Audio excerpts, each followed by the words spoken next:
You do. Welcome to your daily dose. My name is Robert. It's my pal Susan. Susan brought up the fact that we had a great expansive moment in Yes and Exercise history last night where she and Venetia led a Jam for Joy. It's a big deal because I know I can't teach all these classes. We've known this for a while, but getting it to where we're actually having others teach and do was fantastic. And it was yours. It was in the zone, in the flow. You were in the pocket, and you now know, oh, I can do this. And you weren't alone. You had Venetia, you had Rachel, and the others that were there were lifting you up too. And you had people you didn't know, and it still worked with them too. And Yeah. it didn't matter that it wasn't exactly the way Robert would do it. What matters was you were doing the Yaks factor. You had all the things you learned, and you were doing that. So tremendous kudos to you and thank you. Yes, thank you. And it's just what you said. It was so cool that it was kind of through my lens and my vocabulary and my pacing. And, Venice and I had, thought about what we were going to do. We knew kind of where we would be timing wise throughout, but there was so much flexibility. Were And you I'm allowed to? sure yes, we stayed with it. We were in the flow to that degree that is really pretty special. But no, not but sorry. And two things happened to the point that you just made. Rachel, who is a student at UNLV, she's in her 20s. She doesn't have Parkinson, doesn't have. She's just she was one of your students one time, and she loves hanging out and coming and being part of things. She flowed in and out of that teacher role, kind of helping me and Venetia and me, because she's had so much experience, but she did it gently and gracefully and supportively. And that was really, really cool. The other thing that happened that was so unexpected, another one of our players, Dinah, who's been taking improv classes from the group up in Canada online, at the end of near the end of the hour, she said, I'd like to introduce a new game.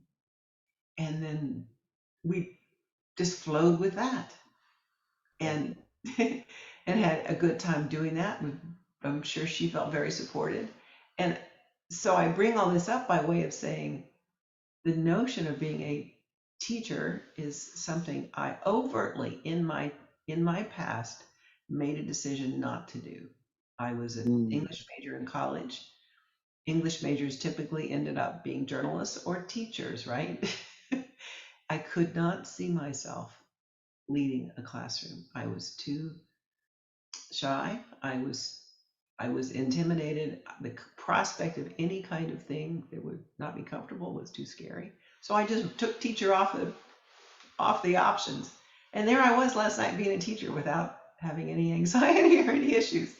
So I put that out there to anyone who enjoys what we do as a potential thing to think about.